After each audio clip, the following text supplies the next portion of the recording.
como eu falei na aula passada, eu vou dar outra vez a mesma coisa. Então, como eu falei, quem veio, né, vai fazer uma revisão agora toda detalhada, né, no slide, e quem não veio vai ter a oportunidade de ver outra vez. Vai ver a primeira vez, mas vai ver. Eu não quero que perca, foi o Igor que faltou, que a gente consiga ver todo mundo isso por igual, porque não se atrapalhar, ok? Essa parte de teoria de perturbação. Okay?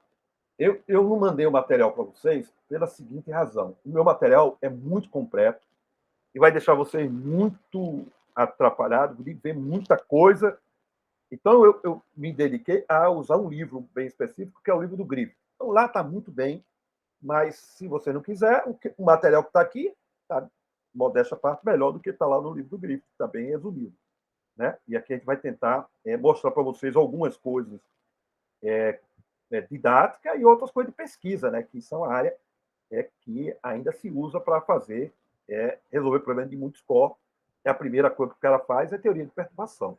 Né? É uma aproximação mais simples que o cara possa ter para resolver problemas de mecânica quântica. Né? Por ser o mais simples, certamente não é o que dá o melhor resultado para a gente, quando comparado, ora com o resultado experimental, ora com o resultado hoje, quem tem resultado numérico. Professor, Mas, opa, na relatividade geral também usa, né, teoria de perturbação? usa. E você vai ver que a teoria de perturbação não foi desenvolvida. Isso já existia desde a época, antes da relatividade, da mecânica quântica.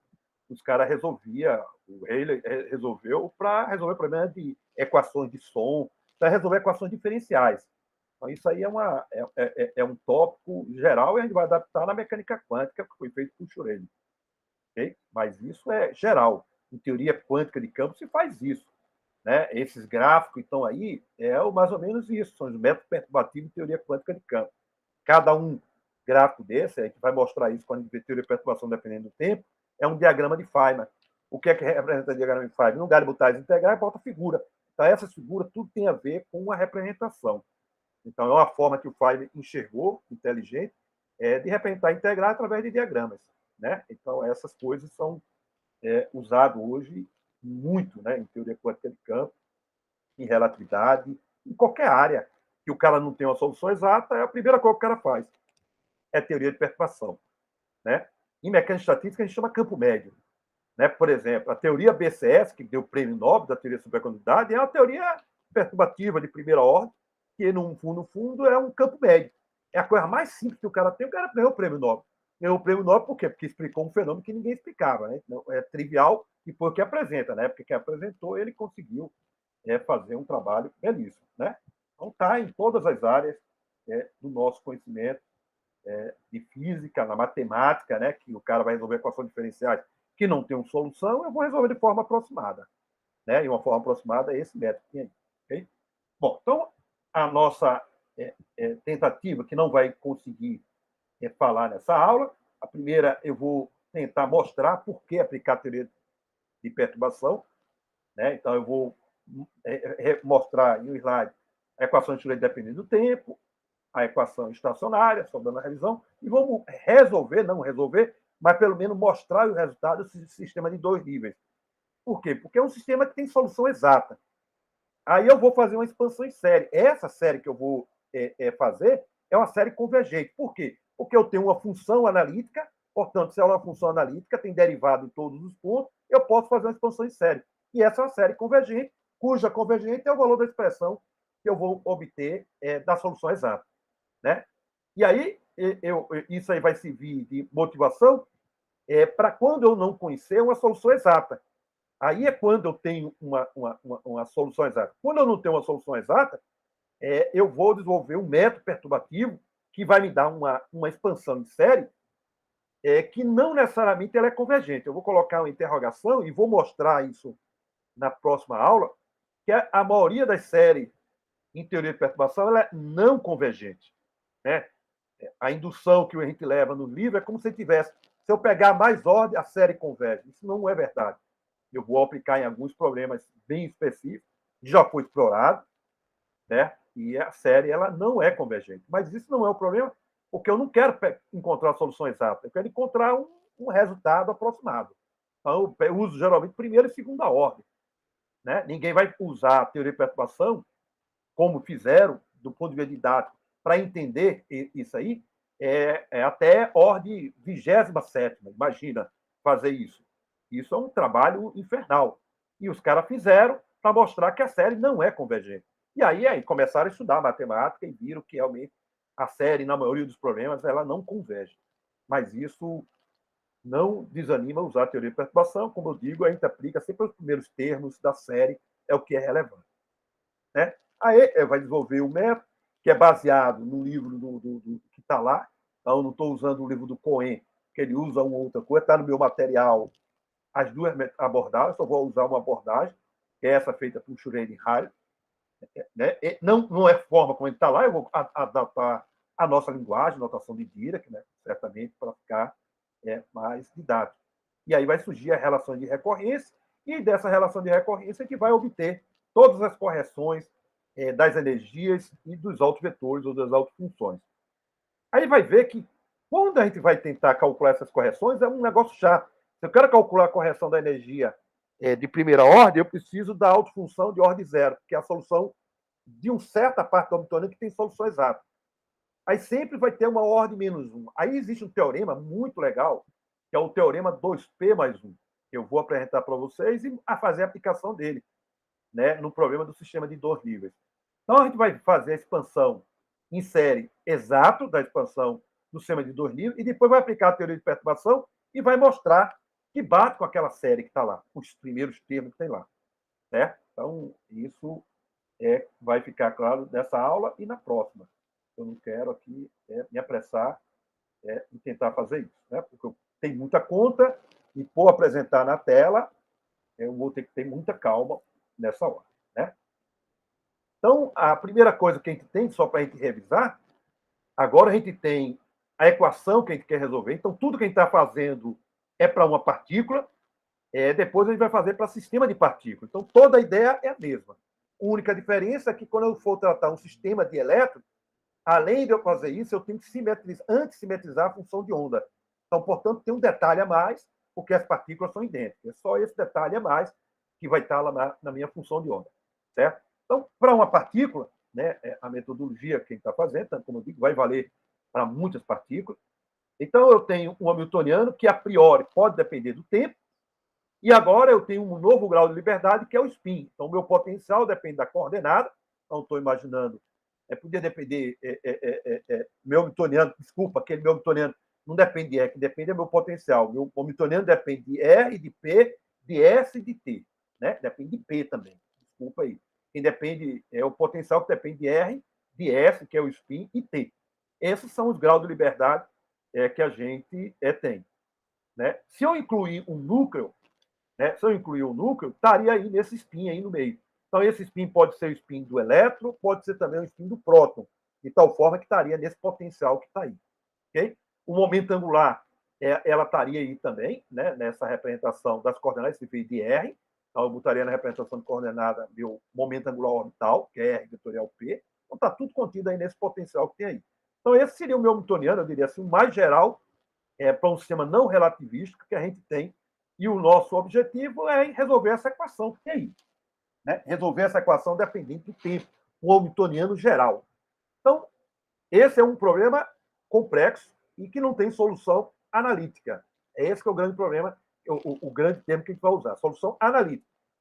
O que a gente tem é a solução numérica. Dado o potencial, eu tenho um computador, dá para fazer. A solução analítica só para alguns potenciais. Né? Para alguns potenciais. Então, para alguns potenciais, tem solução. Né? Quando é qualquer um, não tem. Como, por exemplo, eu pego o átomo de hidrogênio e coloco um campo magnético, dependendo do tempo, um campo de radiofrequência. Eu boto dentro lá de uma bobina que eu tenho um campo que varia, uma corrente que varia senoidal, eu tenho um campo magnético que varia senoidal. Então, a gente chama um campo de radiofrequência. Então, esse campo vai dar o efeito Zeeman. Esse efeito Zeeman vai me dar um potencial dependendo do tempo. Isso não tem solução exata. Não tem solução exata, que eu digo analítica, para encontrar o espectro ou a dependência temporal da fusão do átomo de hidrogênio. A gente vai resolver esse problema de forma aproximada, porque solução exata ela não tem, solução analítica ela não tem. Okay? Então, esse é um problema que a gente vai estudar depois. resolver esse problema aí de forma aproximada. Mas, se você tiver... Então, aí tem a revisão que a gente está fazendo em quântica 1, se o hamiltoniano não depender do tempo, né? Então, se ela não depender do tempo, meu V for, né, não variar no tempo, depender de R e do spin, então a solução daquele problema é trivial, é simples que eu falo. É porque a evolução temporal é dada por esse operador unitário, exponencial de menos IHT sobre H cortado, aplicado no meu estado inicial. Se eu der o estado inicial, a priori eu sei aquela matriz, é só calcular a evolução temporal. Então, isso seria um problema, eu boto simples, porque não é simples, porque vai depender do tamanho da minha matriz para eu diagonalizar e calcular esse estado inicial que eu vou colocar. Okay? Se o estado inicial for um alto estado do meu hamiltoniano, a gente diz que esse estado é um estado estacionário. O que é que significa? Que as minhas grandezas, meus observáveis, não vão variar no tempo. Nenhuma grandeza vai variar no tempo. Porque quando o φ de zero for um alto estado do meu hamiltoniano, então aquele hamiltoniano, quando eu aplicar na minha função φ de zero, vai dar uma energia, a energia associada a esse φ de zero. Então, portanto, tem uma fase. Então, a minha função de onda não vai depender do tempo. É a menos de uma fase, isso é irrelevante. Porque quando você calcular o valor médio, o valor esperado das grandezas, essa fase vai embora e tudo vai ser independente do tempo. Né? Então, tudo vai ser independente do tempo. Né? Se o estado inicial não for um alto estado do meu hamiltoniano, então, se ela não for um alto estado do hamiltoniano, então agora a minha grandeza pode depender do tempo. Né? Pode depender do tempo. Então, o meu estado é um estado não estacionário. Né? Então, se o meu potencial não depende do tempo, eu tenho um hamiltoniano que independe do tempo. Então, lá na equação de Schrödinger, eu separo uma solução que a gente chama dependendo do tempo, a parte só dependendo do tempo, e uma solução independente do tempo. Então, quando o potencial não depende do tempo, eu tenho uma equação independente do tempo, a equação de Schrödinger, que é essa equação de alto valor e alto vetor, alta energia e alto vetor, né? Onde a N é o alto valor e o φ de N é o meu alto vetor. Né? Note que ele está falando aí, não está falando de nenhuma representação de coordenada, de momento, nada. Por enquanto, isso aí não é irrelevante para a gente, por enquanto. Certo? Então, esse é o meu hamiltoniano. Então, se eu sei a solução, então, aí está o primeiro problema, eu também não sei a solução desse problema. Né? Então, imagine um problema hamiltoniano que não depende do tempo, eu pegar o átomo de hidrogênio e colocar ele na presença de um campo elétrico. Né? Então, na presença de um campo elétrico. Se eu colocar na presença de um campo elétrico, eu vou ter problema, eu não vou saber resolver esse problema. Né? Ou qualquer outro tipo de um outro potencial. Então, não tem uma solução exata. Então, o nosso problema agora é encontrar a solução aproximada para o φ de N. Então, agora também eu não vou ter solução desse hamiltoniano. Quer dizer, de uma maneira geral, só alguns sistemas simples. O átomo de hidrogênio, o oscilador harmônico, o rotor, alguns problemas que a gente já estudou em mecânica quântica 1 e quântica 2, que dá para resolver. A gente chama de diagonalizar esse hamiltoniano. Então, diagonalizar esse hamiltoniano é calcular os autovetores, e a gente chama de diagonalizar porque nessa base o meu hamiltoniano ele é diagonal. Os elementos são os autovetores, exatamente esses alta energia que está aí, né, do meu hamiltoniano. A gente chama de diagonalizar o meu sistema. Diagonalizar é calcular os altos valores e os autovetores. Certo? Então, o nosso problema é resolver esse problema de forma aproximada, que a gente vai fazer a posterior. Então, mas a gente sabe que esse φ de N forma uma base. Mesmo que eu não conheça, ele forma uma base. Se ele forma uma base, significa que qualquer estado inicial que está lá, que não precisa ser um alto vetor do meu hamiltoniano, então não precisa ser necessariamente um alto vetor, então isso forma uma base completa, portanto eu posso escrever o φ de zero como uma combinação linear, né, uma combinação linear desses φ de N. Então isso aí forma que a gente chama uma base completa, ortonormalizada, portanto eu posso encontrar a minha evolução temporal. Então, o que eu faço? Encontrar a evolução temporal quando o hamiltoniano não depende do tempo. Se eu soubesse resolver o meu hamiltoniano encontrar aqueles outros vetores, eu encontraria esse φ de zero, e aí o probleminha ficava. Isso foi um problema muito badalado e muito discutido em várias situações em quântica 1. Né? Então, essa é a metodologia. Então, se o meu φ de zero eu não conheço, eu escrevo ele como uma combinação linear dos altos estados do meu hamiltoniano. Aí eu sei calcular essa evolução temporal. Né? Dada essa evolução temporal, agora você pode, né, vai escrever tudo em função do meu φ de N, aí você pode calcular o valor médio, probabilidade, tudo que tiver interesse associado. Okay? Então, esse é o procedimento, diria assim, rigoroso, que a gente possa resolver o problema independente do tempo. Então, dependendo do tempo, tem que resolver aquela equação. Por enquanto, a gente não vai atacar, porque a gente vai estudar depois. Porque a gente vai estudar também um sistema de dois níveis, dependendo do tempo, para tentar enxergar também a teoria de perturbação. Ok? Bom, então essa é o apanhado que a gente quer fazer. Então, vamos pegar aqui um problema trivial que a gente já fez, mas é o problema mais importante. É um problema importante da física, né, e na mecânica quântica, que é a solução do problema de sistema de dois níveis. Então, eu tenho um sistema de dois níveis e eu quero diagonalizar o meu hamiltoniano. Então, vou tratar de forma exata, não vou fazer as contas, que isso é um problema que a gente já analisou. Mas eu estou tentando apresentar para vocês para isso se tornar uma motivação para a gente fazer o desenvolvimento da teoria de perturbação. Então, tem um sistema de dois níveis, então agora a gente vai representar o nosso hamiltoniano como um H0. Então, a gente vai separar o nosso hamiltoniano em duas partes. Um H0, que eu tenho solução do meu problema. Então, por exemplo, o sistema de dois níveis. Esse problema está resolvido. Eu tenho o meu φ de n de zero, que eu chamo meu hamiltoniano na minha parte sem perturbação. Então, esse seria o hamiltoniano que eu tenho solução exata. Esse sistema de dois níveis. Já está na base dele diagonal. Ok? E vou considerar não degenerado. Então, vou considerar que eu tenho dois níveis, então E1 de zero é diferente de E2 de zero.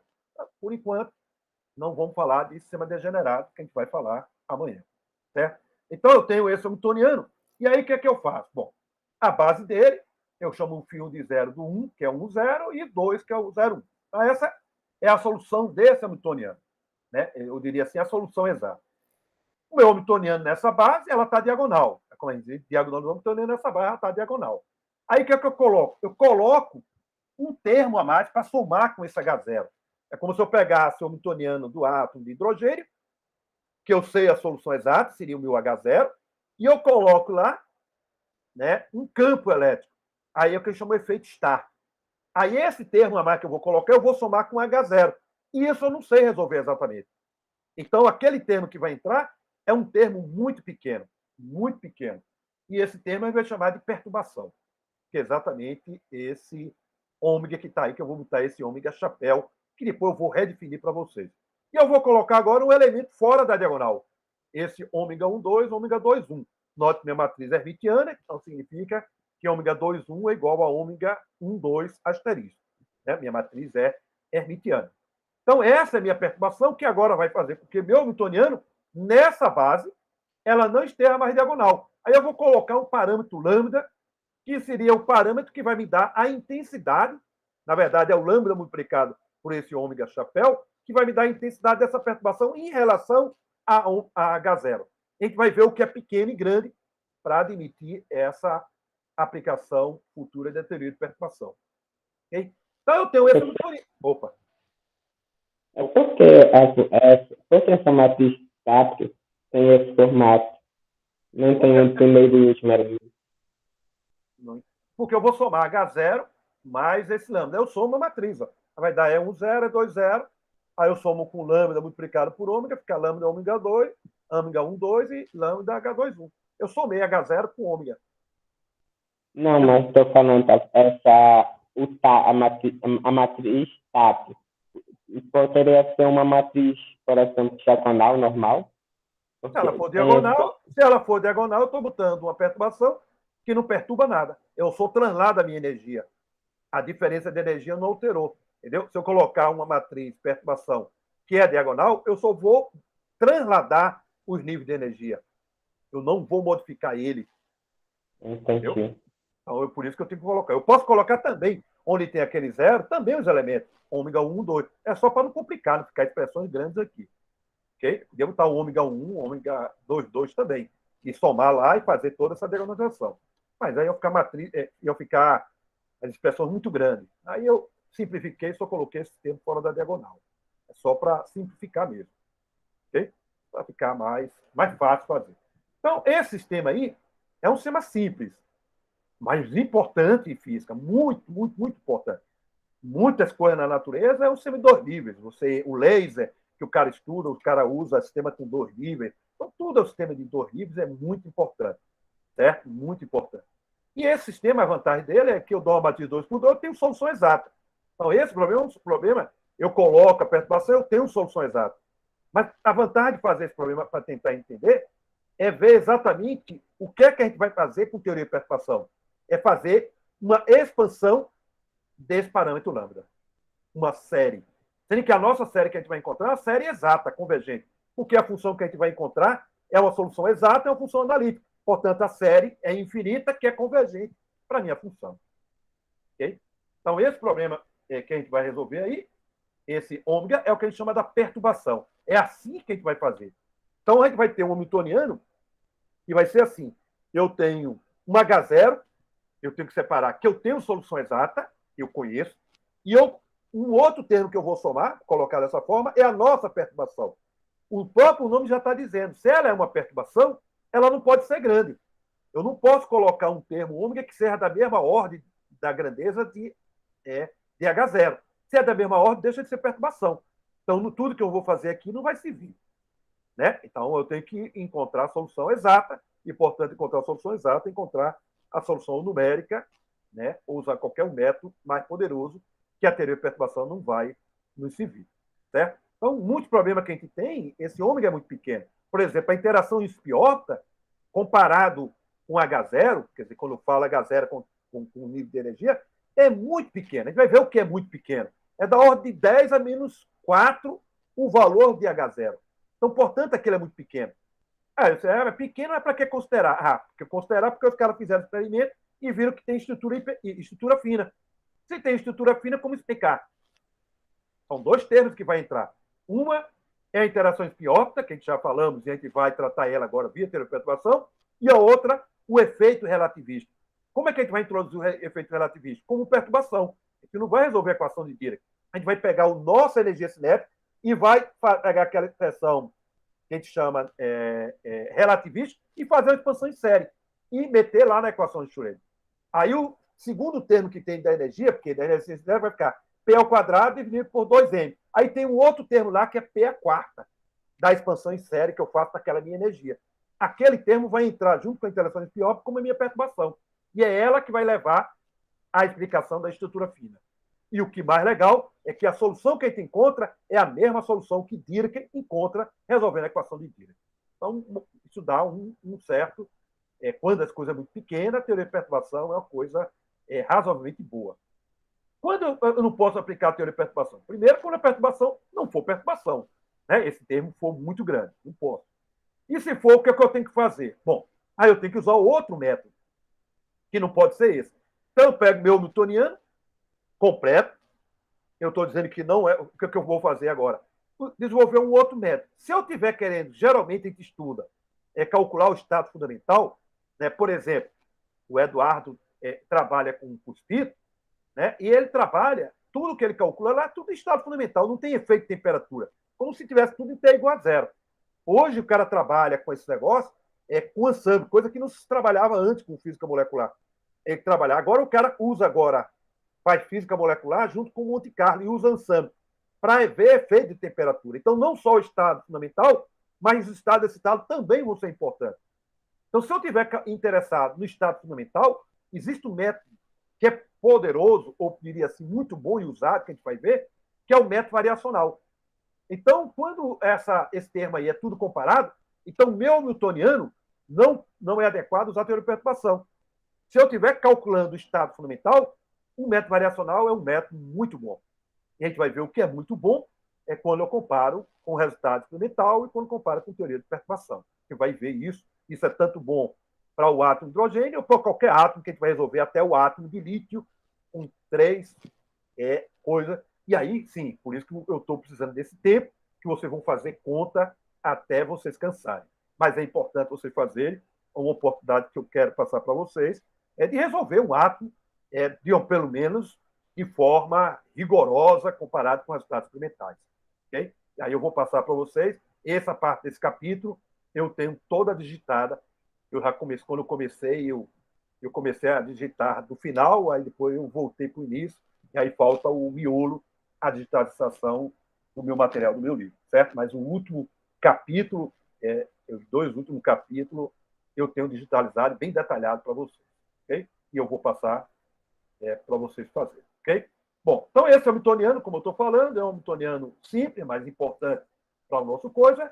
E aí, meu hamiltoniano, então minha solução vai ser, meu φ de n vai ser uma função de lambda, obviamente, e minha energia, uma função de lambda. Certamente vai ser funções analíticas, porque eu vou encontrar a solução exata. Uma função analítica significa que ela é contínua em todos os pontos e tem derivadas. Essa é uma função analítica. Certo? É uma função, ou uma função contínua, porque já que esse parâmetro lambda é real, a gente chama contínua, né? Porque quando vai para o campo complexo, é uma definição mais geral, o lambda pode ser um número complexo, a gente diz que é analítica, né? Mas ela, como é real, ela é uma função completamente contínua. Tem derivada em todos os pontos e ela é finita em todos os pontos. Então, isso, se eu resolver aquela matriz 2 por 2, eu sei a solução. Isso que é interessante, porque a solução exata, eu sei quem são os dois vetores, que dependem de lambda, e sei quem são as energias. Então, está aí o lambda nesse ômega. Então, meu ômega depende de lambda. Então, portanto, meu φ1 e φ2 depende de lambda. E minhas energias E1 e E2 associados dependem de lambda. Então, portanto, está aí a solução que eu chamo solução exata. Então, essa é a solução exata do nosso problema. Né? Então, vocês podem observar que a energia é uma função contínua. Você pode traçar o gráfico em função de lambda para qualquer valor de lambda. Note que eu não fiz nenhuma restrição se o lambda é pequeno ou não. Então, a única coisa que eu disse é que ela é uma função completamente válida para qualquer valor de lambda. Ok?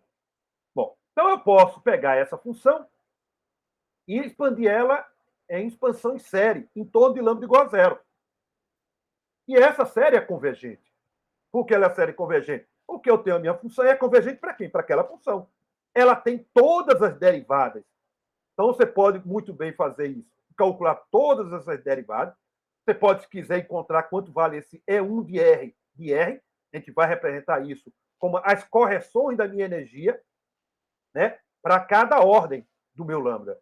Então, quando botar R igual a zero, ordem zero. É minha energia, né, sem a perturbação. Quando botar R igual a 1, é a primeira correção, R igual a 2, segunda correção, e assim sucessivamente. Isso vale até o infinito. Essa soma total dá aquela função que tem ali. Então, é uma função que a gente chama convergente. É convergente porque a minha função que eu parto, ela é conhecida. O que a gente vai fazer é um processo inverso. Eu não sei aquele E1. Eu vou encontrar essa série. Aí a grande pergunta que eu faço é: essa série vai convergir para uma função analítica? É essa a grande pergunta que eu vou tentar responder com vocês durante essas duas aulas. Ok? Nesse caso aí, pode, porque a minha função é conhecida, eu tenho a série, eu posso até encontrar quem é o coeficiente ou quem esse é 1, 2. É 1, 2 é a energia 1 ou a energia 2. Eu estou colocando. E eu posso pegar no meio e fazer essa derivada e encontrar uma função qualquer desse coeficiente aí para qualquer ordem de R. Né? Para qualquer ordem de R. Então, encontrar uma expressão dessa ordem que está aí. Okay? Então, isso eu posso analisar convergente. Tudo que eu puder fazer aí, eu dá para fazer. Raio de convergência, vai ver que isso, a série, ela converge. Né? O teste da convergência mais fácil que tem, o teste da razão. Você pega o coeficiente posterior com anterior. Se esse número for diminuindo quando R tende ao infinito, a minha série é convergente. Se você pegar essa aí, ela é convergente. É uma série extremamente convergente. Okay? Nesse problema específico do sistema do 2D. Certo?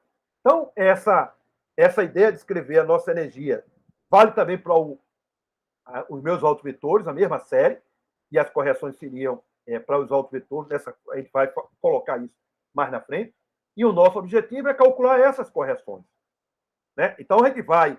O nosso objetivo é, dado aquele hamiltoniano, eu quero calcular as correções da energia, mesmo que eu não sei a solução exata do meu hamiltoniano. Aí, o que vai entrar? O meu ômega vai entrar como perturbação. Aí, eu vou desenvolver um método de como calcular essas correções em várias ordens possíveis. Né? Em várias ordens possíveis. E aí, calcular esse valor da minha energia de forma aproximada. Né? E depois ver se essa série converge ou não, e a gente tem que aplicar em problemas. Então, 2 problemas básicos que eu vou resolver com vocês. Um gerou um artigo, na verdade, não um artigo, não é resultado todo, mas parte dele foi que publicamos em 2004, mostrando que a série não converge. se eu pegar um oscilador anarmônico. Isso é um problema que não foi eu, mas sim ali foi só organizado de formalidade e a gente colocou algumas coisas nossas, é de um artigo de 2004 da Revista Brasileira de Ensino Físico, que a gente vai discutir, mostrando que a série não converge. O que é que significa uma série não converge? Se eu pegar vários termos da minha série, no lugar disso for melhorando o resultado, ela vai piorando. E piorando não só quantitativamente, qualitativamente. Ela dá resultado absurdo. Então a série é divergente, não convergente. E um outro problema também feito na década de 60 é o problema do efeito Stark, a presença do campo elétrico, que também foi feito isso, né, que você pode colocar várias ordens e o resultado, no lugar de melhorar, ela também diverge. Então, isso mostra exatamente, não prova que a série é divergente, mas prova que a série não necessariamente é convergente. Essa é a resposta que eu posso dar para vocês. Né? Nesse caso aí, ela é convergente porque eu sei a função. A outra, eu não sei a função. Eu quero encontrar uma função, mas, a priori, isso não é possível, porque eu não sei calcular essas ordens todinhas ali. Okay? Muito bem. Então, a expansão em série, que a gente chama daquela série que está lá, essa série é convergente. Então, uma coisa importante que você tem naquela função, se você observar lá na energia, a minha função é uma função par, então está vendo lá? Se eu trocar lambda na minha energia em menos lambda, a minha função não muda, porque está lambda ao quadrado. Então, portanto, ela é uma função par. Então, portanto, naquela minha expansão só vai ter funções, termos pares, não vai ter termos ímpares. Então, você calcular a primeira ordem disso, dessa derivada, e botar lambda igual a zero, vai dar zero. Então, se eu fizer aquela derivada, vai dar zero. Aí, o próximo ordem é a segunda ordem, a quarta, a sexta e assim sucessivamente. Só termos pares vai ter essa expansão. E eu posso fazer essa expansão, e aí está o critério. Não é o lambda que é pequeno. É o lambda ômega 1, 2 é muito menor do que delta 1. Quem é esse delta 1? Então, você olhando aqui na sua expressão, ela está aí dentro desse radical. Esse delta menos é a diferença de energia entre os dois níveis de energia. É o delta menos. Então, quando o lambda ômega 1, 2 for pequeno, comparado com quem? Com a diferença de energia, agora você está vendo o meu critério de eu dizer o que é pequeno, é quando o meu elemento de matriz multiplicado por esse parâmetro lambda é muito menor do que a diferença de energia. Então, se isso é pequeno, eu posso pegar os primeiros termos. Então, isso vale uma boa aproximação. Então, quando eu fizer isso, eu posso pegar essa minha série e expandir em série. Então, agora aquela minha função expande em série e eu tenho exatamente aí os primeiros termos. Então, esse primeiro termo em vermelho é o que a gente chama correção de segunda ordem da minha energia. Então, da energia do estado 1 e do estado 2. Então, essa é a nossa representação. O zero, a gente está dizendo que é a solução exata, e quando boto um índice diferente de zero, são as correções da energia. Isso vai valer também os autovetores que a gente vai colocar. Certo? E aí a gente tem a correção de ordem 4, que eu não coloquei a expressão, mas vocês podem derivar e fazer. Eu vou deixar isso para fazer a teoria de perturbação para encontrar essa quarta ordem. E se você fizer essa derivada, né, quarta e botar lambda igual a zero, vai bater com o que a gente vai fazer com teoria de perturbação. Aí vai convencer vocês que o que a gente está fazendo, ela está indo no caminho certo. Né? Então, para esse caso específico, a teoria de perturbação, a série é convergente. Então, vem um problema que eu tenho solução exata, ele tem uma série convergente. Então, se eu usar a teoria de perturbação, todas as ordens ela vai convergir para a solução exata. Esse é o problema trivial. Mas os problemas, de uma forma real, ela não vai ser convergente. Então, a gente vai ter que mostrar para vocês esse aspecto que é omitido, ou não diria assim, não comentado na maioria dos livros-textos. Na maioria dos livros-textos. Né? Alguns, né, falam, né, tem um livro do Metz-Bayer, que é um livro de mecânica quântica antigo. Quando a gente publicamos os artigos, a gente fez uma pesquisa de todos os livros, baixamos na internet. Então, o artigo já começa falando dessa falha de não comentar no livro ou numa nota de rodapé o problema da convergência da série da teoria de perturbação.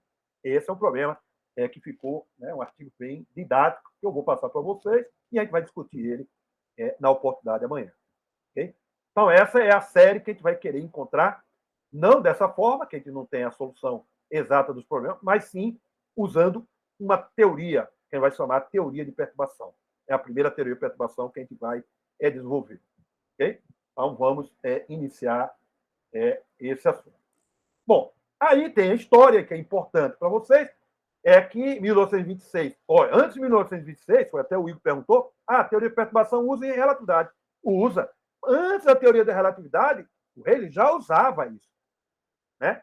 Então, isso já se conhecia em resolver equações diferenciais. Você não tem solução exata, você tem métodos perturbativos. Então, os métodos perturbativos já se conhecia em resolver esses problemas de equações diferenciais.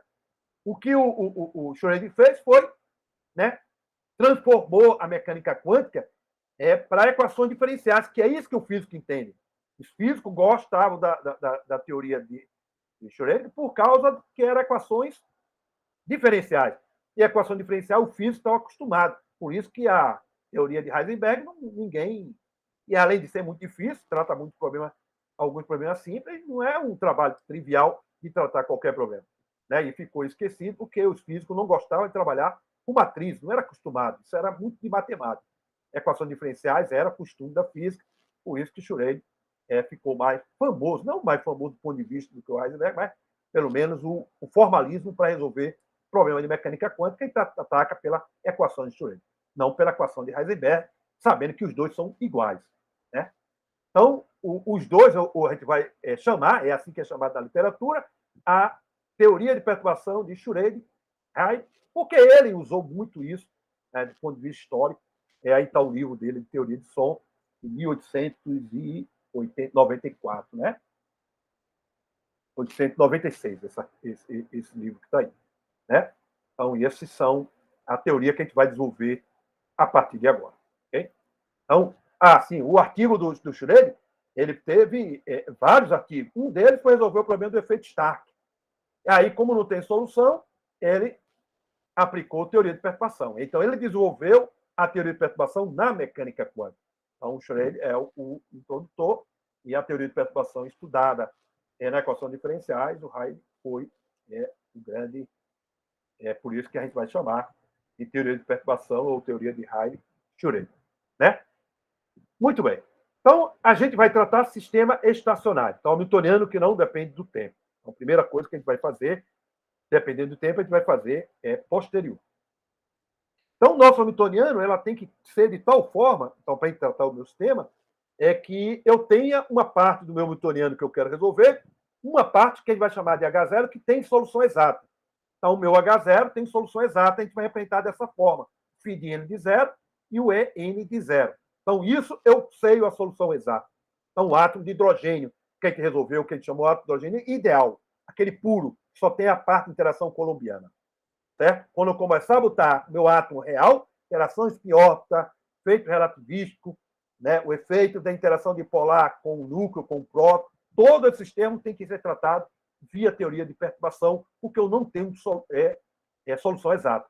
Então, eu tenho o H0, que a gente já resolveu, as outras partes vão entrar como teoria de perturbação. E a gente vai ter que justificar que o termo que a gente vai colocar é um termo pequeno. E a gente vai ver que é um termo muito pequeno e vai justificar usar teoria de perturbação. Okay? Então, esse é o nosso H0 que a gente tem que partir. Certo? E a gente quer resolver esse grande problema, o problema que a gente tinha apresentado. É um H que vai depender de lambda, que é esse hamiltoniano que a gente vai dizer, que é um H0 mais lambda multiplicado pelo esse operador ômega, que é a nossa perturbação. Nosso objetivo é encontrar o φ de n e o E de n. Certo? E o E de n. Então, o primeiro caso que a gente vai tratar é o caso não degenerado. É o caso não degenerado. Então, vamos assumir, por hipótese, que ela admita essa série. Igual aquela série que a gente fez no sistema de 2 níveis, que tem uma série a priori infinita, não tem nenhum critério para dizer que ela é finita, uma série de potência de lambda, onde os coeficientes de cada dessa potência de lambda é o que a gente chama, no caso da energia, as correções da energia. Então, N1 é a correção de primeira ordem da energia. N2, a segunda ordem, e R, a résima correção. Ok? Então, essa é a correção résima da energia. E o que, é que a gente vai fazer? O φ de n é a mesma coisa. Vai fazer um procedimento semelhante. O φ de n de zero, que é a ordem zero, que é a solução exata, e vou fazer várias correções do meu vetor, né, para dar o φ de n de lambda, a minha solução é fechada. Então, tem uma correção de primeira ordem, correção de segunda ordem e a correção de résima ordem. Nosso objetivo é calcular essas correções e, de uma forma aí, calcular a nossa energia e os nossos autovetores de forma aproximada. Certo? Quando a gente fizer a teoria de perturbação dependendo do tempo, a gente vai fazer a mesma coisa que a gente está fazendo aí, sendo que as coisas vão depender do tempo. Mas o procedimento vai ser exatamente igual, né? Pelo menos é as contas que a gente vai fazer que está aí. E a gente vai tratar, e isso é importante, caso não degenerado. A gente vai entender por que o não degenerado, porque quando tiver degenerado, não vai valer. Tudo que a gente está fazendo não vai valer. A gente vai ver as expressões, se tiver degenerado, vai explodir as soluções. A gente vai ver explicitamente quando a gente colocar. Então, a gente tem que tratar espectro não degenerado. Então, por exemplo, se eu quiser trabalhar o oscilador harmônico unidimensional, o espectro é não degenerado. Beleza, eu posso aplicar essa teoria de perturbação que a gente está fazendo, não degenerado, e eu vou mostrar dois problemas que vocês já podem fazer essas continhas, que é importante. Certo? Se você pegar o oscilador em duas dimensões, se for o estado fundamental, beleza, pode usar teoria de perturbação não degenerada, não tenho degenerescência. Mas se eu pegar o primeiro estado excitado do átomo do oscilador harmônico bidimensional, né, ele já é degenerado. Eu não posso aplicar essa teoria que eu vou desenvolver nessa aula de hoje. Certo? Eu tenho que aplicar a teoria de perturbação degenerada. E a gente vai ver como fazer isso, que é simples também. É mais simples do que isso que está aí. Okay? Então, essa é a grande pergunta. Né? Para um matemático, ela é a primeira coisa que vai fazer. E para o físico também. Essa EDN que tem ali, a priori, ela teria uma solução numérica, mas não tem uma solução analítica. Mas essa série, será, ou essas séries, serão as séries convergentes? Ou significa, ela converge para uma função analítica? Quer dizer, uma função analítica significa a solução exata. Então, significa se eu conseguir um procedimento de eu somar todas essas séries infinitas, eu gerar uma função, essa função corresponde à solução exata. Se isso for verdade, seria uma coisa fantástica. Né? E uma das coisas importantes que eu tenho que fazer aí é que um teste da razão rápido, naquela minha série da energia, por exemplo, é que o termo K mais 1 dividido pelo anterior, ela tem que ser um número menor que 1. Então, significa que esse número tem que diminuir para a série ser convergente. Se isso for verdade, a série vai convergir. A gente vai ver que isso é verdade para aquele sistema de dois níveis. Mas não vai ser verdade para o oscilador anarmônico. Esses termos aí vão aumentando quando você vai aumentando a ordem. Então, significa que essa minha energia, no lugar de convergir, ela vai divergir. Ela não vai encontrar uma função analítica. Portanto, a série é divergente. A série é divergente. Certo? Aí você pode dizer, e aí? E aí, você não pode usar a teoria de perturbação e vá a altas ordens para encontrar a solução boa. Geralmente, a teoria de perturbação é até a segunda ordem. Essa é o que se faz na literatura. Então, a gente faz a primeira ordem, se der bem, se não for zero, tá bom. Se der zero, vou para a segunda ordem. É isso que se faz em teoria de perturbação, para tratar problemas em mecânica quântica. Certo? Tratar várias ordens é simplesmente um problema pedagógico para ver se a série converge. Isso já foi feito, e eu vou passar para vocês o que foi feito na década de 60. Então, os físicos trabalham muito com isso, muito. Porque antigamente não tinha computador. Como não tinha computador, os físicos começaram a querer interessar se essa série realmente é convergente. E aí encontrar vários termos da série, de tal forma que a sua solução seria a solução exata. Não tinha computador na época. Então, hoje a gente tem computador, a gente dá para comparar. E a gente vai fazer essa comparação com soluções numéricas, não solução analítica. Ok? Então, essa série convergente é uma pergunta que a gente só vai responder depois. Ok? Então, para ela ser convergente, os termos têm que diminuir. Então, quando R tender ao infinito, ou K tender ao infinito, esse termo tem que tender a zero. É o teste da razão. Né? É o teste da razão que a gente aprende lá em cálculo 2, né? Quando a gente estuda a série. O teste da razão. Vai valer a mesma coisa para o meu estado Phidien de lambda. Okay? Então, vamos aí agora calcular essas correções na teoria de perturbação. O problema é simples. O que é que a gente vai fazer? Bom, eu tenho a equação de Schrödinger que eu quero resolver. Aí eu estou assumindo a solução nessa série. Aí eu vou pegar tudinho e substituir lá na equação de Schrödinger. Simplesmente isso. Vou pegar meu H de lambda, boto lá. Meu φ de n de lambda, boto lá. Meu EN de lambda, boto lá. Boto tudo lá, essa salada toda. E o que é que vai fazer? Iguala as potências de cada lado. De lambda 0, de lambda 1, de lambda 2, vou encontrar relações de recorrência. E essa relação de recorrência vai nos levar às correções da energia e às correções dos meus autovetores. Então, o procedimento é assim que se faz qualquer teoria de perturbação. Então, se tiver uma equação diferencial para resolver, se você sabe a solução de parte daquela equação diferencial, você pode fazer uma expansão exatamente em função das suas soluções. Né? Então, esse é um método já conhecido antes da mecânica quântica. Né? E o que o Schrödinger fez, por entender muito de equações diferenciais, ele aprendeu, né? Então ele desenvolveu isso e os físicos, né, rapidamente adaptou. Ok? Vamos lá. Então, vamos lá. Então, teoria de perturbação é isso que eu falei. Substituo, lembrando meu H lambda, meu EN e meu φn. Boto tudinho lá na equação de Schrödinger e tenho essa tralha que tem aí. Né? O que é que a gente vai fazer? No lado esquerdo, cada potência de lambda é igual a cada potência de lambda. E vou encontrando um conjunto de equações. Essas são um conjunto de equações. Se eu quiser botar para o espaço das coordenadas, conjunto de equações diferenciais. Certo? Um conjunto de equações diferenciais. Então, é exatamente isso que eu vou fazer. Então, pegar o termo de ordem lambda zero. Então, lambda zero, no lado esquerdo, seria o H0 aplicado no φn de zero. Certo? Então, só tenho esse termo. Lambda elevado a zero, que é 1. E no lado direito é o EN0 aplicado e φn de zero. Então, essa é a ordem lambda zero. Essa nada mais é do que a equação de Schrödinger, que eu tenho solução exata. Ele voltou para aquela solução. Essa é a ordem zero. Então, se eu fizer a ordem zero, eu não desenvolvi teoria de perturbação. Só peguei a solução lá do meu sistema, a solução exata. Se eu pegar agora a solução lambda 1, lambda elevado a 1. Então, quem é o primeiro termo? No lado esquerdo eu tenho H0 aplicado em φn de 1, que ali tem um lambda, e o outro eu tenho lambda ômega aplicado em φn de 0. Esse é o termo de lambda no lado esquerdo. No lado direito eu tenho EN de 0 aplicado em φn de 1 de lambda. E o outro termo é N de 1 de lambda multiplicado por φn de 0. Aí esse é o termo de lambda 1. Certo? Esse é o termo de lambda 1. Lambda 2, mesma coisa. H0 aplicado em φn de 2 lambda 2. Aí tem o lambda ômega aplicado em φn de 1, que vai ficar lambda 2. Esse é o termo de lambda 2 no lado esquerdo. No lado direito vai ter EN de 0 aplicado em φn de 0, porque tem o lambda 2.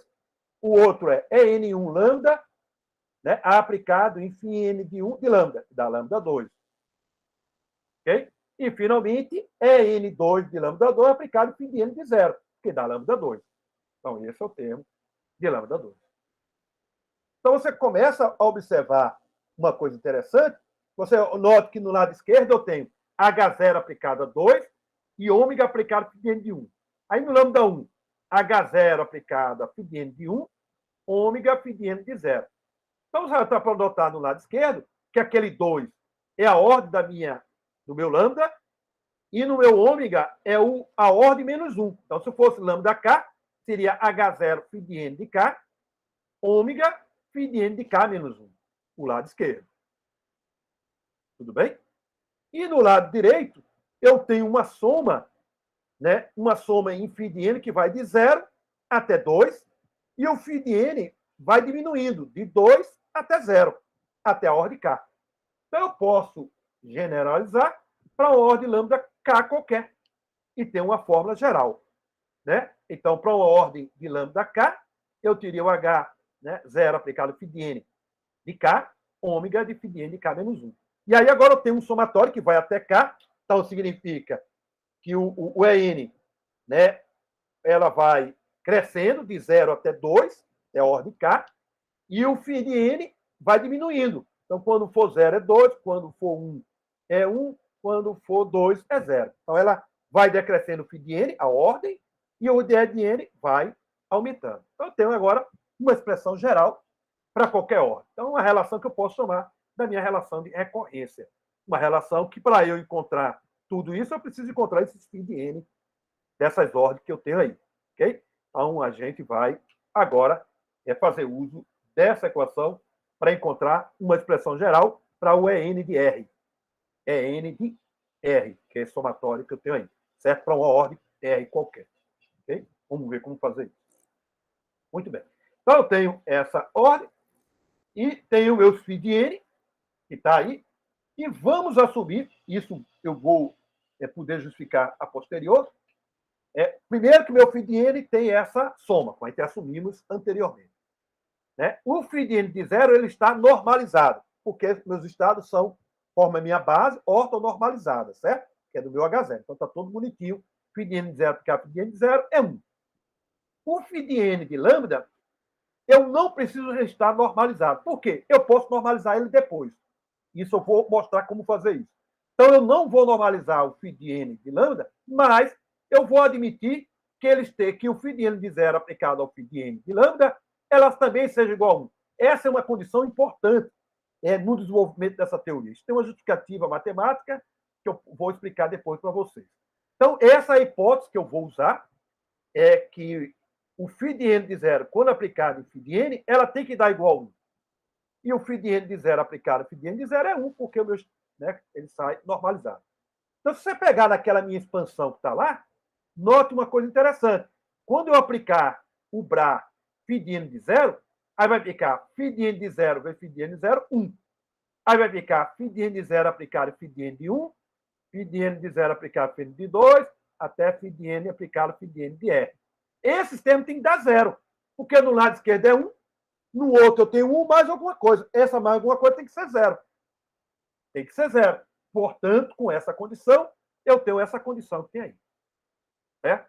Que o Φ de N de 0 aplicado em qualquer ordem é um delta de K0. O que é que significa? Quando o K for igual a 0, é 1, que é o Φ de N de 0 com 0. E quando o K for diferente de 0, vai dar 0. Então, todos os produtos escalar internos que tem lá do Φ de N de 0, com Φ de N de 1, Φ de N de 2, etc., vai ser tudo 0. Essa é a condição de normalização que a gente vai usar para a nossa função. Né? Isso agora nos guia a dizer que o nosso Φ de N de K eu posso escrever como uma combinação linear dos Φ de N de 0. Né? Excluindo o R igual a N. Por quê? Porque quando eu aplicar o Φ de N de 0, o Φ de N de 0, na minha equação, aí você vai multiplicar o Φ de N de 0, aí o K, ele diferente, se o K for diferente, porque se o R for igual a N, se eu tiver o R igual a N, quando você multiplicar por Φ de N de 0, o Φ de N de 0, ela tem que dar 0, pela propriedade que está lá em cima, para qualquer ordem que está lá do Φ de N de K. O K é diferente de 0. Eu estou calculando todas as ordens, é K diferente de 0. Então, o Φ de N de 0 aplicado a Φ de N de K tem que ser igual a 0. Se naquela minha expansão tiver o Φ de N de 0, o termo Φ de N de 0, não vai dar 0. Então, eu tenho que ter uma soma desses coeficientes que não tenha o termo R igual a N. Porque se tiver o R igual a N, não satisfaz aquela propriedade que dá igual a 0. Compreendido ou não? Então, eu tenho que satisfazer aquele produto que está lá. Se eu multiplicar por Φ de N de 0, ela tem que dar 0. Então, portanto, daquela minha soma não pode ter o termo N. Porque se tiver o termo N, vai ficar o Φ de N de 0 vezes Φ de N de 0, que não é 0. Aí vai violar aquela propriedade que eu tenho lá em cima, que eu estou assumindo como condição de normalização. Ok? Bom, a alma da teoria de perturbação está aí. Entendido isso, o resto é resto. O resto é resto. Então, agora a gente vai calcular primeiro a ordem das energias e depois os outros vetores. O que é calcular as correções dos meus vetores? É calcular esses coeficientes. Nosso objetivo é calcular os coeficientes CR de K, certo? Para cada ordem de K. Aí vai calcular a ordem 1, ordem 2, ordem 3, quantas ordens você quiser, certo? Então, isso aí é o que a gente vai fazer. Então, está aí a nossa nosso desenvolvimento que a gente vai fazer. Então, a gente tem a nossa relação de recorrência e como vai ser as correções da minha energia, é essa forma que tem aí. Certo? O Φ de N de K é a correção késima do meu autovetor. Então, no meu somatório, não pode ter R de N para satisfazer a condição de normalização que a gente usou. Então, agora ficou fácil. Porque ficou fácil, eu posso pegar a minha equação, correção da energia, multiplico tudo por Φ de N de 0. Então, pego na minha equação de recorrência e multiplico tudo por Φ de N de 0. Foi isso que eu fiz aí. Então, tem um H0, multiplicado naquele sanduíche, Φ de N de 0 aplicado naquele sanduíche, meto dentro do somatório, N de R é a minha correção que está aí no meu sanduíche. Beleza. Então, não fiz nada, e usei a propriedade lá do meu φ de N de R ainda não precisei usar dele, porque eu quero calcular depois a correção da minha energia, ou do meu vetor. Então, por enquanto, eu vou calcular só a correção da energia. Aí eu vou usar algumas propriedades importantes. Eu sei que H0 aplicado em φ de N de zero dá E0 φ de N de zero. Então, aqui ficou fácil. Né? Então, agora vai ficar H0 aplicado em φ de N de zero dá EN de zero, sai para fora. Aí vai ficar φ de N de zero, φ de N de K, dá o delta K de zero. Né? Porque eles são ortogonais quando K diferente de zero. A propriedade que a gente usou da nossa normalização. A mesma coisa naquele termo em vermelho. Aquele ali vai dar o delta de K menos R, vírgula zero, ou delta de R, vírgula K. Exatamente isso que eu tenho ali. Então, significa que naquele meu somatório, no meu somatório, N é igual a K. Então, eu vou botar R igual a K, desculpa. No meu somatório, em R, eu vou botar R igual a K. Então, só vai sobreviver esse por causa desse delta que tem ali. E como K é diferente de zero, então K é diferente de zero, que eu estou calculando as correções da energia, aquele termo em azul é zero, porque o delta de K0 vai dar zero. Okay? Porque K é diferente de zero. Então, o que é que vai ficar? Só o termo em preto e o termo do meu somatório em preto, quando eu botar R igual a K. E com isso eu calculo a correção da minha energia de ordem késima. Então, note que para eu calcular a correção da minha energia de ordem késima, eu preciso do meu vetor de ordem K menos 1. Então, eu preciso calcular a minha correção de ordem K menos 1. Se eu quiser a correção da energia de ordem primeira, é fácil. Porque se eu botar de ordem primeira, aí vai ficar só o sanduíche, o elemento, né, que a gente chama o elemento da diagonal. Porque vai ficar φ de N de zero, φ de N de zero, porque K igual a 1. Então, para a ordem primeira, é fácil fazer, porque eu já sei a solução exata. Eu vou usar a solução exata. Essa seria a minha solução em teoria de perturbação em primeira ordem. Ok? Em primeira ordem. Ok? Bom, agora vamos calcular, então, exatamente aqui, as correções. Bom, aqui resolvido o nosso problema, depois eu vou fazer uma aplicação, voltar para o nosso problema do sistema de dois níveis. Então, resolvi o nosso problema, mas eu preciso calcular as correções dos meus autovetores. Então, correção da minha energia está aí, essa expressão. Agora, eu preciso calcular as correções dos meus autovetores para calcular as correções da minha energia. Então, agora eu preciso calcular ordem 0 é a minha solução exata, não é correção. Vou calcular a ordem 1 e a ordem 2, que é o suficiente para alcançar a beleza de vocês. Ok? Então, esse ponto que a gente vai fazer aqui. Então, vamos calcular as correções dos autovetores. Então, vou pegar o meu hamiltoniano lá na ordem primeira, aquela parte que a gente fez, lambda 0, lambda 1, lambda 2, porque é onde tem o φ de N de 1, que a gente quer calcular. E eu pego meu φ de N de 1, que nesse instante a gente disse, é esse somatório aí. Lembrando que R é diferente de N. Então, vou colocar na minha equação. Onde é que tem φ de N de 1? Nesses termos que estão em vermelho. Então, note que o termo que está na direita vai para o lado esquerdo. Eu vou colocar em evidência esse termo que tem aí. Então, o H0, quando aplicar no φ de N de 1, aí vai ficar o H0 aplicado em φ de R de 0. Quem é o φ de R? É o E de R de 0. Então, por isso que deu ER de 0 menos EN de 0. Certo? Então, aquele EN de 0 é o que está lá do lado direito, o φ de N de 1. Eu coloquei tudo em evidência. Certo? E a ordem que eu vou encontrar é o CR de 1. Eu quero encontrar esse coeficiente da minha perturbação. Ok? E repetir o resto. Ômega φ de N de 0 é N de 1, que a princípio eu já sei quanto vale a correção N de 1, que é aquele elemento da matriz φ de N de 0 com φ de N de 0. Então, a correção N de 1 eu sei. Então, todos esses termos em preto eu sei. O que eu preciso agora encontrar é o C de R de 0. Né? Então, o que é que eu faço? Meto ortogonalidade. Aplico φ de P de 0. Aplico φ de P de 0 em ambos os membros da minha equação. E φ de P de 0. Ok? Então, quando eu fizer o φ de P de 0, o que é que vai acontecer? Bom, no lado vermelho, ali é um delta de Pn. No lado em azul, é o delta de PR. Né? É o nosso delta. Então, o meu somatório, como é um somatório em R, vai sobreviver quando R é igual a P. Mas note que R é diferente de N e diferente de R vai ser igual a P, que é diferente de N. Não pode ser igual a N.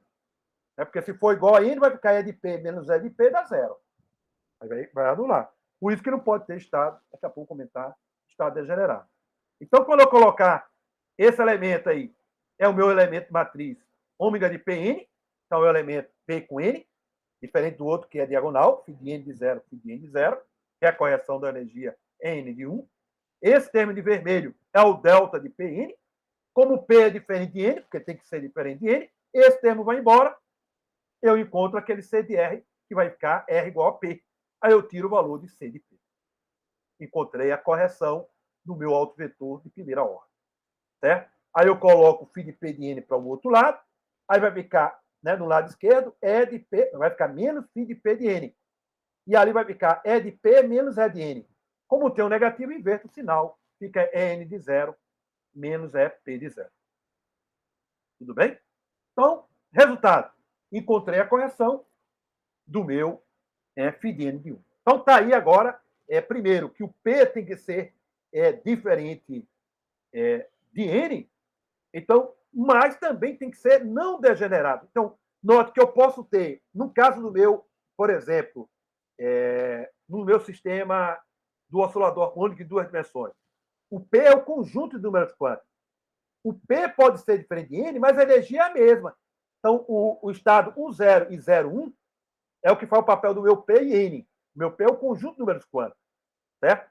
Então, o P é diferente de N. Mas N é igual a EP. Aí isso aí vai ao infinito. Por isso que eu tenho que considerar na minha teoria que o EN de zero tem que ser diferente de EP de zero. Não é o número quântico, é energia. Por isso que ele não pode ser degenerado. Certo? Então você tem um conjunto de números quânticos e as energias também são diferentes. Se elas forem iguais, o meu sistema é degenerado. A minha teoria ela não funciona. Já está vendo aí que ela vai ao infinito. Né? Então não poderia aplicar para sistema degenerado. Eu vou ter uma teoria só para sistema degenerado, que a gente vai ver amanhã. Ok? Muito bem. Então, agora, se eu tenho um φ de N de 1, encontrei a correção, eu posso calcular também a ordem 2. Mesmo procedimento. Note que eu já encontrei φ de N de 1. Eu tenho agora que encontrar o φ de N de 2. Como é que eu faço? Mesma coisa. φ de N de 2 é um CR de 2, né, multiplicado. Coloco lá naquela expressão, onde está lá em vermelho, boto para o outro lado, fico com essa equação que está aí. O que é que eu faço? Multiplico tudo por φ de P. Mesma coisa que a gente fez antes, é do nosso procedimento. Mesmo procedimento. Né? Mesma coisa que a gente fez, ó. Colocamos lá, botamos o φ de N2 lá, repetimos tudinho, não mexemos, né? Porque já encontramos o φ de N de 1 anteriormente. Certo? Aí agora eu vou multiplicar por φ de P de zero. Multipliquei tudo por φ de P de zero, como está aí. Certo? Na próxima slide, vou repetir essa mesma expressão, colocando em azul. Bom, esse termo em azul é o nosso delta de PR. Aquele termo lilás é zero, porque P é diferente de N. Já vimos que o φ de P de zero, né, e o φ de N de 1. Então, é zero, né, porque eles são ortogonais. Né? E aquele outro termo que está no EN de 2 dá o delta de PN. Como P é diferente de N, isso também vai a zero. Então, eu tenho delta de PR. Esse termo vai dar o coeficiente. Desculpa, eu disse φ de N de 1 aplicado ao φ de P de zero, tem que tomar cuidado. E não é zero, é o CP1. Né? Porque tem, vai aplicar o delta de NP. Né? Lá dentro. Delta de NP não, vai aplicar o somatório. Vamos pegar aqui anterior para ficar melhor. Aqui. Se você pegar a minha solução, pegar a solução primeiro. Está aqui. Se eu multiplicar aqui, eu vou ter ali, vou pegar lá em cima, lembrando. Se eu multiplicar aquela minha equação, φ de N de 1 por φ de P de zero, P de zero, aí eu vou multiplicando tudinho, vai dar o quê? Delta de RP. Então, portanto, vai dar C de P1. Então, o produto escalar φ de P0 com φ de N1 dá C de P1. Tá vendo? Naquela expansão que está lá em vermelho, lá em cima. Então, é por isso que eu estou usando o C de P de 1. Ele não é ortogonal, né? Só quando é o φ de N. Certo? Não é o φ de zero, certo? Que está ali, multiplicado por φ de N de 1. Ok?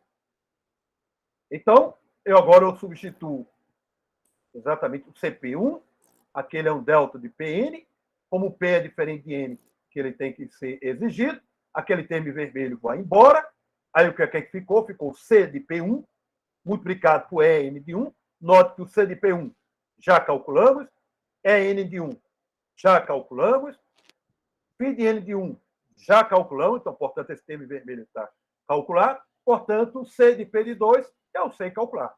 Resolvi o CP de 2. Né? Então, calculei o CP de 2. Se eu calculei o CP de 2, eu vou calcular a minha correção segunda do meu vetor. Se eu tenho a correção segunda, eu posso calcular a correlação terceira da energia. Então, agora eu tenho exatamente, lembrando que o φ de N de 1 é isso. Então, quando eu fizer aquele elemento de matriz, ó, vamos pegar aqui, ó, meu φ de N, substituir naquele elemento de matriz em vermelho, para deixar ele na forma de somatório. Aí eu coloco esse somatório, o somatório R diferente de N. Aí eu tenho, né, ômega de Rn, o elemento Rn. Aí vai ficar lá φ de P0, ômega aplicado em φ de R0. É o meu elemento ômega PR. Então, para ver? Então, vou pegar esse meu ômega, aplico em φ de N de 1 e aplico o φ de P de 0, que é para calcular aquele termo vermelho. Aí eu tenho esse termo que está aí. Certo? Eu vou colocar para deixar tudo de uma forma logo compacta. O C de P1 a gente já calculamos, N de 1 também calculamos, N de 1 é aquele elemento matriz, φ de N de 0, ômega, φ de N de 0. Então, portanto, eu tenho tudo isso.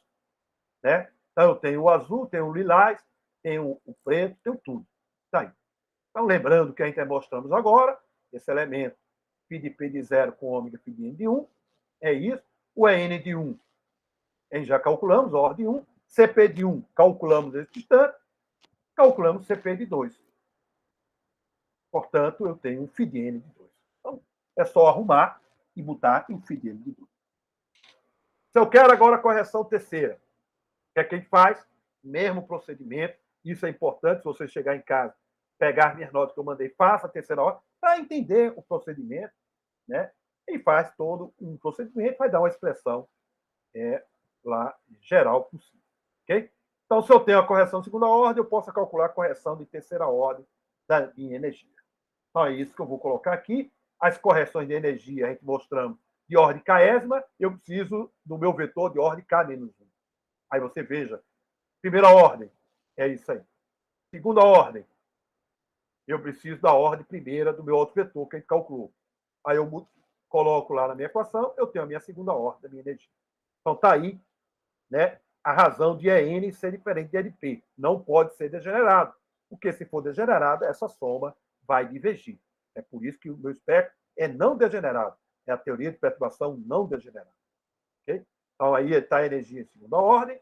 Se eu quero de terceira ordem, está aí a correção de segunda ordem, coloco lá e encontro a correção de terceira ordem, e aí, sucessivamente. Encontro quantas ordens eu quiser, e só usando esse procedimento. Então, resolvemos a nossa teoria. Certo? Então, o nosso objetivo da nossa aula, ela foi alcançada. Ok? Bom, é baseado nisso que a gente vai desenvolver a teoria de perturbação. Certo? Então, vamos voltar para o nosso probleminha simples, mas para a gente comparar com aquela expansão. Por quê? Porque se eu tenho uma solução exata, eu sei quem são as correções da minha energia. Se a minha teoria de perturbação não bater com aquilo, digo, opa, o que eu estou obtendo ali não tem nada a ver, né? Então, eu tenho que justificar para vocês que isso tem a ver com a solução exata. Que as correções batem com aquela expansão daquela minha solução analítica. Ok? Então, vamos lá fazer a teoria de perturbação para esse problema simples que está aí. Então, nossa perturbação é esse elemento, o elemento fora da diagonal. Os meus vetores são esses que estão aí, e vamos aplicar a teoria de perturbação, né, de primeira, segunda e até quarta ordem, para encontrar as correções da energia desse problema de sistema de 2 níveis. Cuja minha perturbação é esse ômega que tem aí. Bom, correção de primeira ordem. Esse é o resultado que a gente obteve. A gente só não obteve a quarta ordem, que a gente precisaria fazer aquelas derivadas.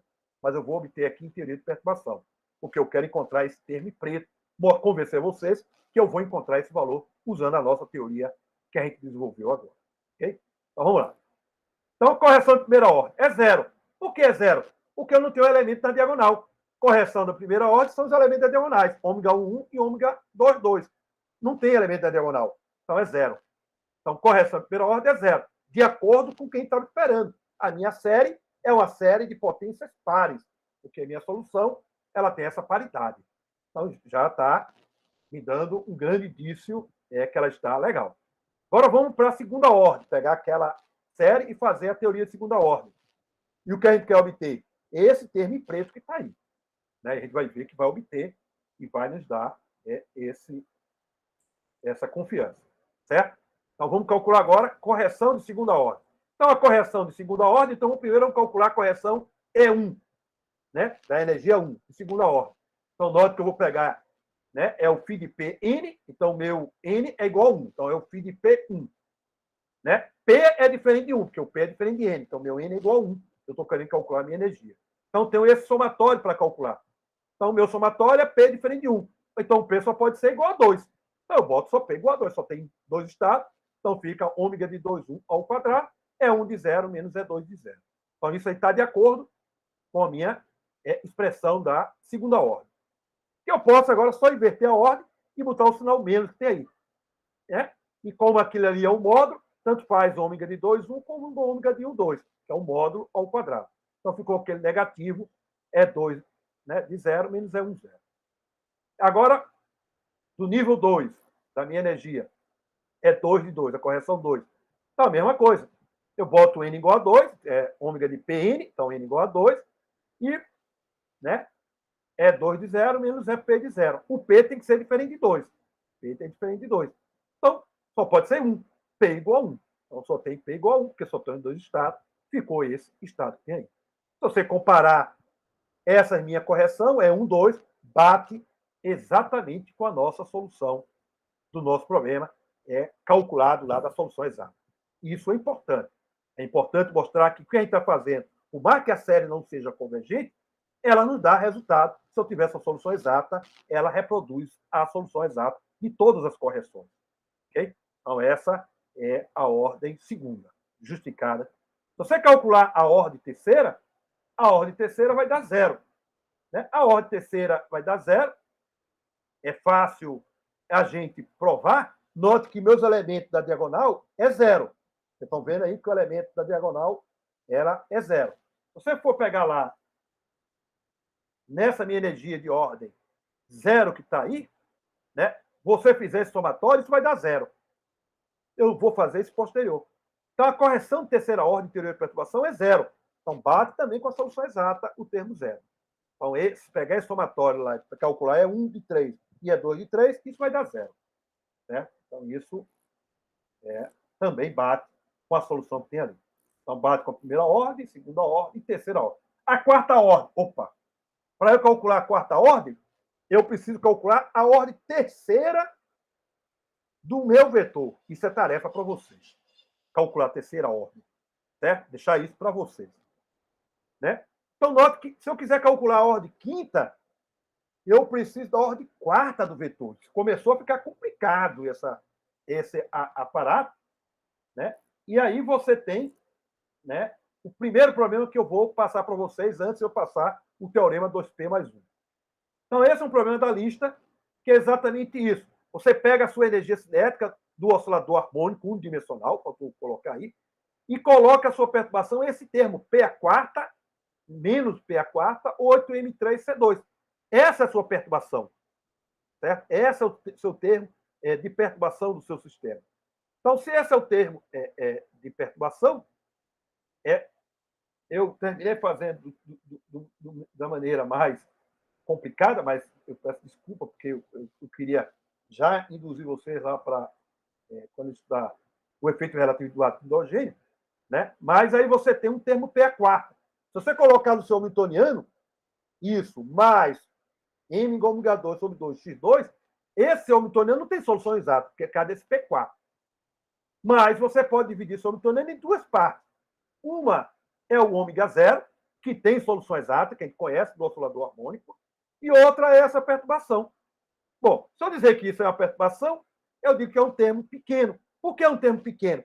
que é aquele termo relativístico que está ali, ó. C é muito grande. Então, portanto, o termo multiplicativo ali, que eu posso chamar de meu lambda, seria esse, por exemplo, 1 sobre C2.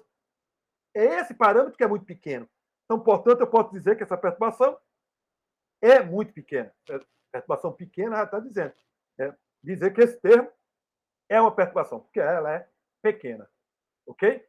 Então, eu posso pegar, usar aquela linguagem que a gente aprendeu em segunda quantização, pego o meu P4 e calculo as correções do meu sistema. E faço isso tranquilamente. Uma outra forma, né, a primeira forma é pegar lá a representação do operador A e a daga, mete aí e aplica a teoria de perturbação.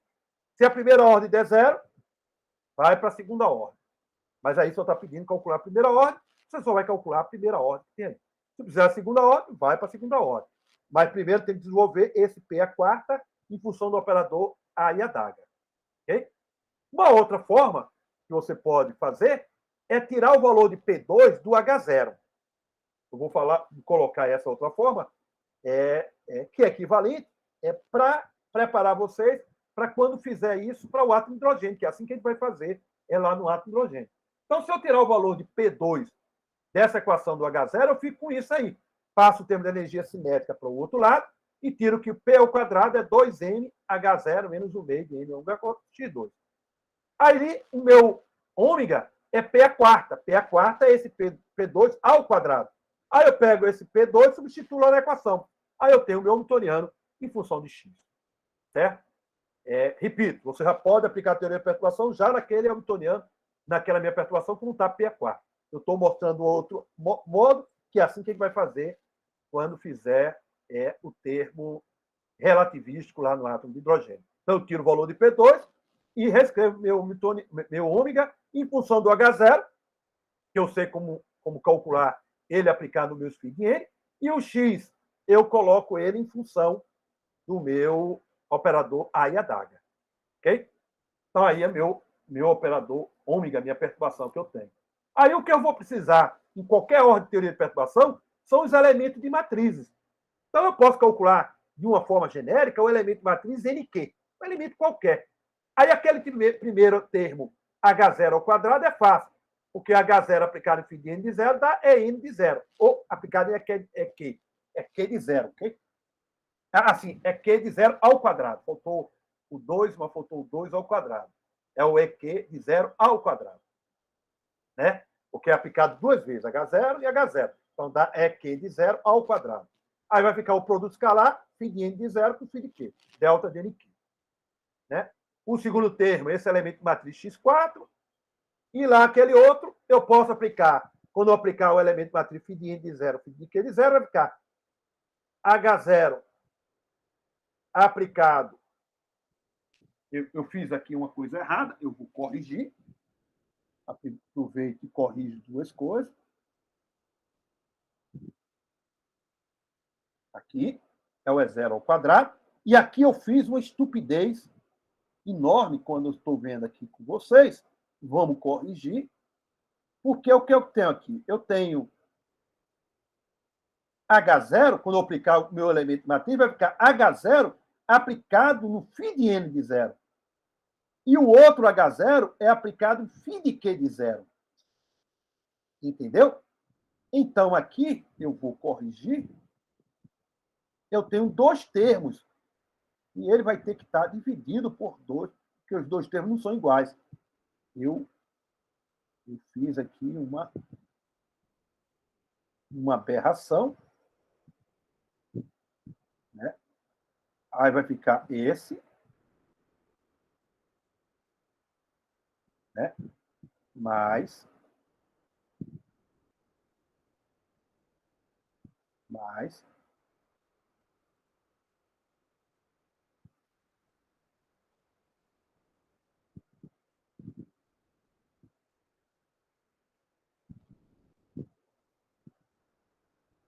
agora, φ de N.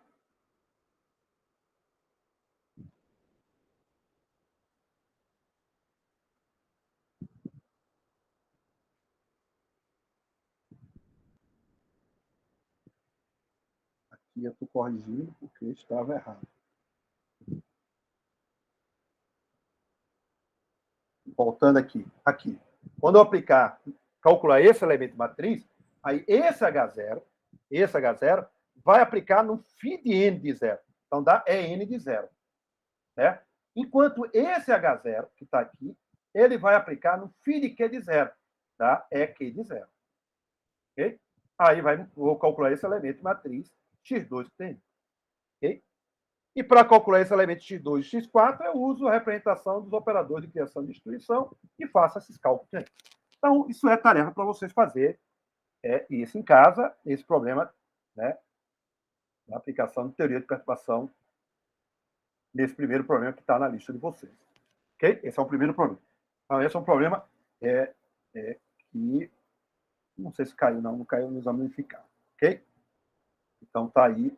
Você vai fazer essas continhas, desenvolver direitinho aquele x a quarta, ou lá no P4 diretamente, como você quiser. Fica a critério de vocês. O outro problema é esse. Esse é um problema também igual ao que a gente acabamos de fazer, mas eu estou referindo, mostrando, por exemplo, que esse é um problema. Quando eu boto o FPE, esses são os problemas que eu pego lá. Tem um site que tem os problemas dos exames de seleção, chama de exame de qualificação, Qualify, lá da Física de Pernambuco. Então, é um local que tem muitos problemas legais. Os caras. Então, eu peguei lá esse problema que está aí. É um problema complicado. Então, esse problema do oscilador harmônico, então o H0 está aí, e ele coloca duas perturbações. Uma P a quarta, acabamos de descrever para você, né, que é o problema 8, viu o problema 8, e o outro é esse linear, que é um problema simples, que é só completar quadrado, tem solução exata. E ele quer exatamente aplicar teoria de perturbação e encontrar o elemento não nulo. Então, note para o termo x, a primeira ordem dá zero. Então, você tem que calcular a segunda ordem. Né? Então, esse problema tem solução exata, porque só é você completar o quadrado do x. Então, esse é o problema, tem solução exata para as energias. Mas ele pede para calcular teoria de perturbação. É isso que vocês vão fazer em casa. Então, são esses dois problemas. Eu aconselho vocês já treinarem para ver como aplica teoria de perturbação, que é simplesmente essa receita. Okay? Bom, para terminar a nossa aula, e hoje eu não dei intervalo, para a gente não perder essa... Eu sei que você deve estar cansado. É um teorema que está nesse livro do Dalgarno, né, no capítulo 5. Tem um livro, eu ia até comprar esse livro, já não pode comprar, porque o cara comprou, tá? Foi vendido. É um livro antigo, mas é um livro que eu queria ter, de quântica, que é no início, né, da década de 60, e que começou a desenvolver métodos de coisas. Então, esse livro é um livro de mecânica quântica, e o capítulo 5 é um capítulo sobre teoria de perturbação estacionária. É isso que a gente está falando exatamente aqui. Né? E lá tem exatamente um teorema que está lá demonstrado, que não é o nosso objetivo da nossa... provar e sim usar. Chama o teorema 2P mais 1. Então, entender esse nome, teorema 2P mais 1. E qual a vantagem dele e para quem a gente vai usar. Então, a gente já notamos que, quando a gente usa a teoria de perturbação, se a gente calcular as correções pésima dos meus vetores, eu posso calcular as correções até P mais 1 ésima. Note que lá, né, o meu ele é dado dessa forma aqui. P ou P menos 1, eu vou ter P mais 1 e P. Então, para calcular a correção até a ordem P mais 1, eu preciso da correção pésima do meu vetor. Então, por exemplo, se eu quiser calcular a ordem 4, eu preciso da ordem terceira do vetor. É um trabalho danado. Então, imagine a ordem quinta. Então, eu preciso da ordem quarta do meu vetor. E assim sucessivamente. Então, essa é o que a gente desenvolveu até agora. Então, o teorema 2P mais 1, ele foi feito, é um teorema, diria assim, exato, não é uma aproximação, de fazer o contrário. Dado os vetores de ordem pésima, esse teorema faz com que eu consiga calcular as correções de energia até 2P mais 1. Por isso o nome teorema 2P mais 1. Então, note que lá eu encontro P mais 1. Aqui eu encontro 2P mais 1. Então, veja, por exemplo, se eu tiver ordem até a ordem segunda, eu vou até a ordem quinta, o teorema vai me dar. Certo? Lá como a gente tinha escrito antes, a gente vai até a ordem terceira, a gente tem a ordem segunda. Né? Até a ordem segunda, a gente vai até a ordem terceira. Aqui a gente vai até a ordem quinta. Então, isso facilita eu reescrever as minhas perturbações usando esse teorema, que basicamente é essa equação fechada que está aí. Né? Então, essa é o teorema 2P mais 1, que está no livro lá do capítulo 5 do Dalgarno. Né? Esse livro você baixa na internet e está no capítulo 5, né? Quando ele estuda a teoria de perturbação estacionária. Né? O único livro que eu encontrei que comenta isso, única palavra forte, o único pelo menos que eu vi, é um livro de um cara que é lá do México. Ele comenta sobre isso. É o único. Eu esqueci o nome dele. O resto passa até isso despercebido. Muitas coisas passam despercebido, mas isso é importante, saber que eu posso calcular ordens superiores e analisar o fenômeno da convergência. Então, no meu trabalho que eu fiz, eu usei esse teorema para calcular ordem superior. Okay? Então, vamos usar esse teorema e o que é que acontece? Vamos lá. Então, agora eu tenho um teorema que eu posso calcular as correções da energia. Então, por exemplo, se eu calcular correção até a segunda ordem, foi o que a gente calculando o φ de n de 2, eu posso calcular até a ordem quinta da energia. Então, vou usar o meu teorema. Então, ordem primeira é essa aqui, a gente já conhece, isso é trivial. Ordem segunda, tranquilo, a gente já sabe que tem aí. Ordem terceira, eu já uso o meu teorema que está lá. Eu reescrevo aquele meu teorema e boto aí o φ de n é n de 3. Ordem 4, está aí, ó, tudo em função do que eu já conheço. E o n 5. Então, note que agora, eu com φ de n de 2, eu sei calcular até a ordem quinta do meu d de n. Certo? Então, isso aí é só você colocar lá naquele somatório e verificar isso aí bonitinho. Isso aí não tem nenhuma dificuldade, aquela expressão resulta exatamente isso aí. Esse é o teorema. Então, vamos fazer uso dessa equação? Vamos voltar para o nosso problema do sistema de 2 níveis. O problema do sistema de 2 níveis a gente já fez. Correção de primeira ordem, né? A gente já viu que dá 0. De segunda ordem, já calculamos.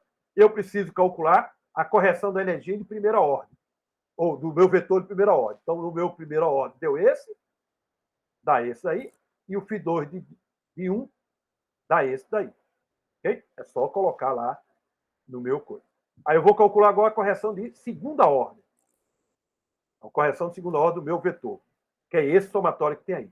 Então, você já está vendo aquele termo vermelho que está ali, nesse somatório que a gente vai fazer, né, para cada valor de n igual a 1, n igual a 2, não tem aquele elemento da diagonal. Então, aquele ômega de n que está nesse somatório já é 0.